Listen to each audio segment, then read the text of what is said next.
Glad to have you join us now as Nigeria marks Democracy Day. Abiye Tam-George, the chairlady of the Lagos branch of the Nigerian Bar Association, joins us now to expatiate on what it means, this day particularly means for the nation. Thank you for joining us. We appreciate your time, Barrister. Thank you for joining us. Thank you. Thank you. I'm glad to be here. Yeah, let me say happy Democracy Day to you.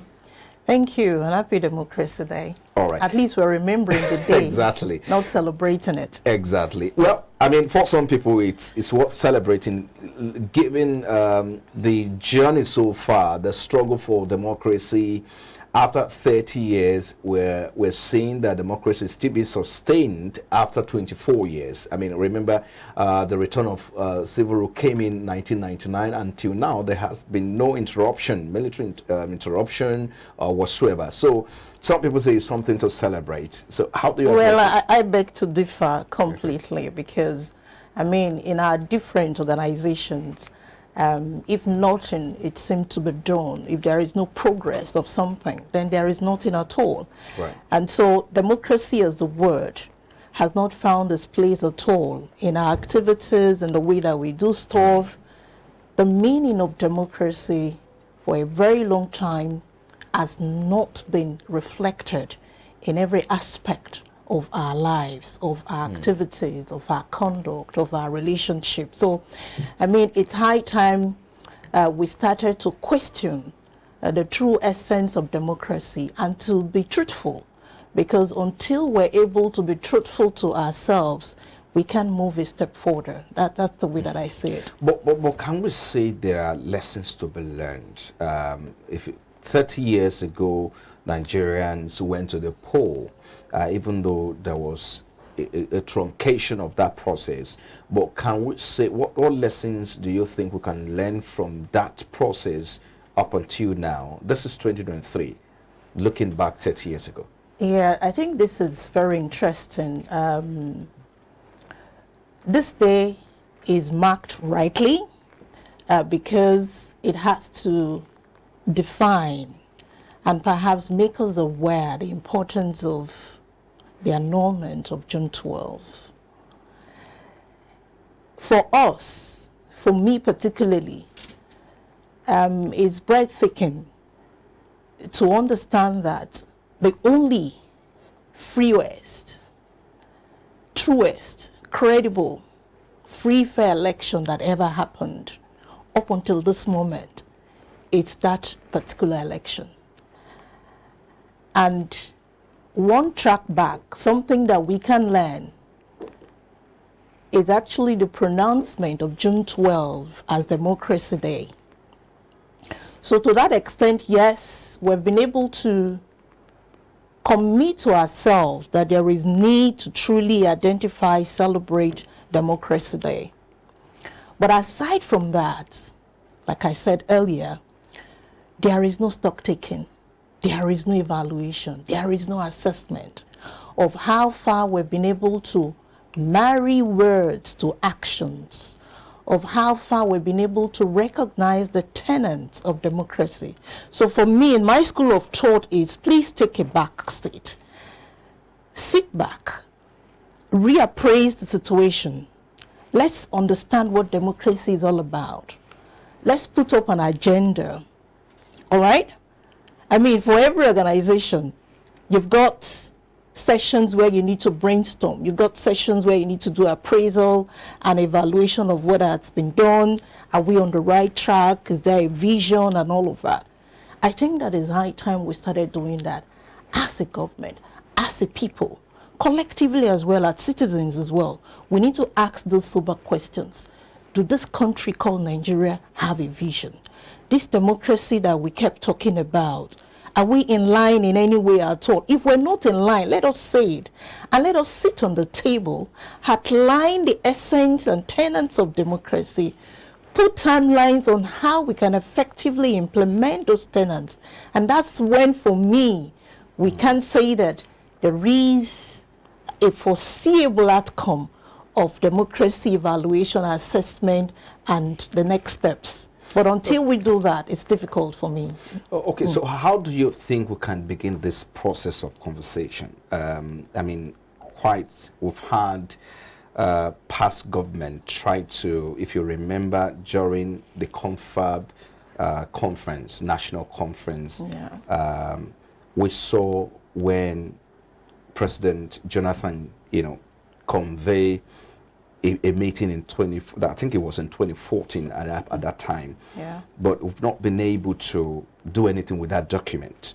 So now we've had other governments, coming into that position. Yes. I mean, the immediate administration of Buhari, I mean, didn't do much of that because a lot of people thought he was going to do something about that. So you talked about conversation, we must get going, we must come to a round table. Now, how do we begin that process? Because I understand that we started that process before and then it was stopped. So how do we begin that process to a logical or a sustainable conclusion, a point where we can say, let's start going forward, let's move forward from this point. And who do you think we can bring into that conversation? I'll detail a bit because I've done a bit of research upon my investigation as to what are the right steps to be taken, right? And for me, it's about leadership.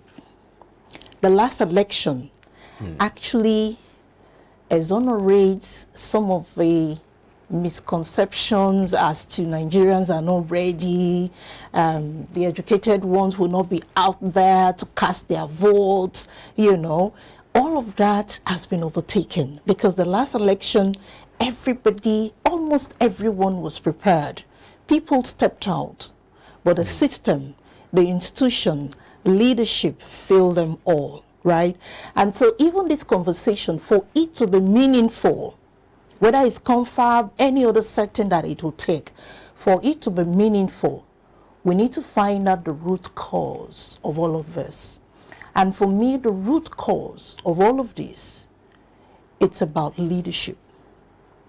Until we're able to set up appropriate requirements as to who a leader should be, the expertise, the skills, the informed position for that leader to possess, until we're able to address our leadership challenge, we can move forward. Because as you know, the leader is instrumental in organizing, in directing, in replacing, in appointing. So it's got a lot of power to do everything. And I know that once the leader has a clear vision, he's able to communicate this vision to the followers. I mean, its effect is tremendous. Okay. No institution will do otherwise once they fall in line with that vision. And I think that is what is lacking. Leadership, we need to tackle leadership. The requirements of who is to be a leader from the Constitution will have to change. Okay, I want us to wrap it up. As we wrap it up now, let's look at, you listened to President Tinubu's speech earlier. He talks about the fact that we need to guard this democracy jealously and as precious jewel. Those are its words. He also talked about the issue of subsidy economy. He brought all of that into his speech. According to many, they say in the last 8 years, this is one of the best, speech they've heard from a sitting president. Do you see a ray of hope? Going by his mantra, a renewed hope. Do you see a ray of hope from his speech? And going forward, do you think the President Tinubu, means business, especially with his speech? This is quite clear for me, and without missing words. The last election that brought about the president is a subject of litigation. We await the outcome of that. But it's a long time we've given all of these narratives, right? of what can be done, people being hopeful. I will say that hopefulness, trust, can only be achieved through performance. And so until there are concrete steps and performance being seen, obviously seen, before I can subject myself to having some kind of hope. So I do not see any hope yet. I need to see some performance of some of those narratives that the president had used to give Nigerians some kind of hope. So that's for me.